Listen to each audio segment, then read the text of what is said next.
Dengue या dinghy एक viral illness है, वायरस से होने वाली बीमारी है जिसमें कि बुखार के साथ शुरुआत होती है और कभी कभी इसके कुछ कॉम्प्लिकेशंस हो जाते हैं। ज़्यादातर केसेस में डेंगू एक सेल्फ लिमिटिंग डिजीज़ मतलब कि अपने आप ठीक होने वाली बीमारी है जो बिना किसी ज़्यादा परेशानी के पेशेंट ठीक हो जाते हैं और उसमें एडमिशन की, हॉस्पिटल एडमिशन की या ज़्यादा मेडिसिन की ज़रूरत नहीं पड़ती है। लेकिन कभी कभी ये प्रॉब्लम बढ़ जाती है। तो पहले हमें समझना है कि डेंगू के लक्षण यानी सिम्टम्स क्या क्या होते हैं। वो जो फर्स्ट सिम्टम डेंगू का है वो है फीवर, तेज़ बुखार आना और साथ में बॉडी में पेन, बॉडी एक होना या और सर में दर्द, आँखों के पीछे दर्द, ये सारे सिम्टम्स स्टार्ट में होते हैं।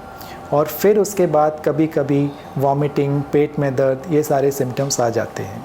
तो अब डेंगू के 3 फेजेस होते हैं। जो बीमारी है उसके 3 फेज़ होते हैं जो हमें समझना ज़रूरी है। पहला फेज़ है फीवर वाला फेज़ यानी फेब्राइल फेज़। ये जनरली हमने देखा है कि 5 से 6 दिन का फीवर का फेज़ रहता है जिसमें तेज़ बुखार के साथ सर दर्द और बॉडी एक, थोड़ा मोटा पेट में दर्द, ये सारे सिम्टम्स रहते हैं। इस फेज़ में ज़्यादा परेशानी नहीं होती है, ज़्यादा क्रिटिकल परेशानी नहीं होती है किसी भी मरीज़ को। जब फीवर कम होना शुरू होता है उसके बाद आता है क्रिटिकल फेज़।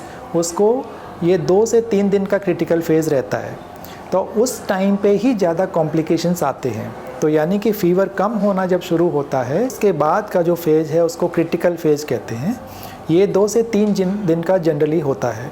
इसी टाइम पे सारे कॉम्प्लिकेशन होने की संभावना ज़्यादा होती है। कभी कभी ये क्रिटिकल फेज़ थोड़ा समय से पहले भी आ सकता है, ऐसा नहीं कि 5 दिन के बाद ही आएगा, कभी कभी थोड़ा जल्दी भी शुरुआत हो सकती है। और इसी टाइम कॉम्प्लिकेशंस होते हैं। उनमें मेन है ब्लड प्रेशर का कम हो जाना, ब्लड के सर्कुलेशन का बॉडी में कमी हो जाना और धीरे धीरे अगर ब्लड सर्कुलेशन कम हो जाता है तो सारे ऑर्गन्स पे उसका असर पड़ता है और ऑर्गन फेलियर हो जाता है। और रेयरेस्ट ऑफ रेयर केसेस में जब सारे ऑर्गन फेल हो सकते हैं तो मरीज़ को जान का खतरा होता है जिसमें कि मरीज़ की जान भी जा सकती है। तो ये क्रिटिकल फेज़ को ही बचाने का सबसे हमें प्रयास करना चाहिए। एक बार ये क्रिटिकल फेज़ निकलता है तो एक तीसरा जो फेज़ है वो रिकवरी फेज़ होता है जिसमें कि सारी चीज़ें नॉर्मल धीरे धीरे होती जाती हैं। ठीक है। सो हमें ये ध्यान रखना है कि फर्स्ट इज़ फेब्राइल फेज़ जो कि 4 से 6 दिन मतलब 5 दिन के आसपास का, उसके बाद क्रिटिकल फेज़ जो से 2 से 3 दिन का और उसके बाद रिकवरी शुरू होने के बाद वो रिकवर हो जाते हैं। ठीक है। अब क्या रिस्क फैक्टर्स हैं और क्या वार्निंग साइंस हैं। रिस्क फैक्टर मतलब किन में सीवियर होने की संभावना ज़्यादा है वो समझना ज़रूरी है। तो जो हमने देखा है वो 2 रिस्क फैक्टर ही हैं बेसिकली जिसमें कि ज़्यादा सीवियरिटी की संभावना होती है। पहला है कि अगर किसी को पहले डेंगू हो चुका है, लास्ट के 2 या 3 साल में डेंगू हो चुका है, तो जनरली ये देखा गया है कि अगर उनको दोबारा डेंगू फीवर होता है तो उसमें सीरियस ज़्यादा होते हैं, क्रिटिकल फेज़ ज़्यादा आता है। दूसरा है किसी का वज़न अगर औसत से ज़्यादा है, मतलब दो ओवरवेट हैं या ओबीज़ हैं, तो उनमें भी सीवियरिटी कहीं ज़्यादा रहती है। सो जिनको ओवरवेट हैं या ओबीज़ हैं, ऐसे लोगों को अगर डेंगू होता है तो उन्हें ख़ास सावधानी की ज़रूरत है और बहुत क्लोज़ मॉनिटरिंग की ज़रूरत है। उनको हॉस्पिटल में एडमिशन होने की रिक्वायरमेंट बहुत ज़्यादा रहती है। ठीक है। अब आते हैं वार्निंग साइन। हम कैसे पता चले कि किस में सीवियर हो रहा है। ठीक है। फेब्राइल फेज़ सबको आएगा, सबको क्रिटिकल फेज़ में एडमिशन की ज़रूरत नहीं पड़ती है। तो कब हमें ये समझना चाहिए कि अब ये प्रॉब्लम बढ़ रही है। सो कुछ ये जो हम बोलते हैं वार्निंग साइंस वो हमें पता होना ज़रूरी है। तो सबसे पहला वार्निंग साइन है पेट में दर्द। अगर ज़्यादा पेट में दर्द हो रहा है तो एक वार्निंग साइन है ये। दूसरा वार्निंग साइन है उल्टियाँ होना, वॉमिटिंग। अगर ज़्यादा उल्टियाँ हो रही हैं तो एक वार्निंग साइन है। इसमें तुरंत ही आपको डॉक्टर की सलाह लेनी पड़ेगी या हॉस्पिटल में एडमिशन की ज़रूरत पड़ सकती है। तीसरा वार्निंग साइन है अगर इनटेक यानी खाना पीना बहुत ही कम हो जाए और यूरिन कम होना शुरू हो जाए। यूरिन कम होना शुरू होना थोड़ा लेट हो गया है, वो उसके पहले ही हमें पकड़ना है। तो अगर यूरिन कम होना शुरू हो गया है तो ये डेंजरस साइन है, इसमें तुरंत आपको हॉस्पिटल में जाना पड़ेगा। ठीक है। तो यूरिन का कम होना, खाना पीना कम होना, वॉमिटिंग होना, पेट में दर्द होना, या बच्चा है तो बहुत ज़्यादा सुस्त हो जाना, या एडल्ट को बहुत ज़्यादा थकान महसूस होना, ऐसे केसेस में हॉस्पिटल में तुरंत जाना चाहिए। क्योंकि इसमें अगर हम डिले करते हैं, इसमें 5 से 6 घंटे का डिले भी कभी कभी ख़तरनाक हो सकता है। तो ये एक बहुत इम्पॉर्टेंट है इस बात को समझना कि डेंगू के फीवर के मरीज़ को अगर ये सारे सिम्टम्स आते हैं, उनको तुरंत ही डॉक्टर से सलाह तो लेनी ही है, और वो अगर डॉक्टर की सलाह में है तो तुरंत ही उनको हॉस्पिटल में एडमिशन की रिक्वायरमेंट हो सकती है। अब ये ज़रूरी क्यों है कि उसमें अब इसका ट्रीटमेंट क्या है? बेसिकली अगर आपको रिस्क फैक्टर हैं और ये प्रॉब्लम आ रही हैं, तो डेंगू में बेसिक बीमारी क्या होती है? इसमें बेसिक बीमारी ये होती है कि इसमें ब्लड जो है हमारा जो सर्कुलेशन में होता है वो गाढ़ा हो जाता है, थिक हो जाता है, उसमें से पानी निकल जाता है, पानी लीकेज हो जाता है। जो हमारी ब्लड की वेसल्स हैं उसमें से पानी लीक हो जाता है और गाढ़ा ब्लड बन जाता है। वो गाढ़ा ब्लड फिर सर्कुलेशन में उतने अच्छी तरह से सर्कुलेट नहीं हो पाता है। तो अगर वो उतनी अच्छी तरह से सर्कुलेट नहीं हो पाएगा तो वो ब्लड की सप्लाई बाकी ऑर्गन्स को कम हो जाती है और वो धीरे धीरे ऑर्गन ख़राब होने लगते हैं। तो इसका एक ही ट्रीटमेंट है, जो मेन ट्रीटमेंट है कि हमको हाइड्रेशन ठीक रखना है, और अगर इनटेक कम है तो इसीलिए हॉस्पिटल में एडमिट करके उनको ड्रिप लगाया जाता है, जिससे कि फ्लूइड, इंट्रावेनस फ्लूइड दिया जाता है। वही एक मेन ट्रीटमेंट है। और अगर हमने ऐसा नोटिस किया है कि अगर वो अर्ली स्टेज में स्टार्ट हो जाता है तो बहुत बार कॉम्प्लिकेशंस का खतरा काफ़ी हद तक कम हो जाता है। सबसे बड़ी परेशानी ये है कि अगर पेशेंट एक स्टेज के बाद आता है जबकि ब्लड प्रेशर और सर्कुलेशन काफ़ी देर तक 6-8 घंटे तक कम रहा है, फिर उसका उस कंडीशन से बाहर निकलना बहुत मुश्किल हो जाता है।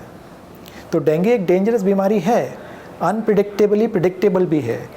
अगर सही समय पर सही इलाज मिलने लगा तो कम से कम 100 में से 99 पेशेंट्स ठीक होकर चले जाएंगे।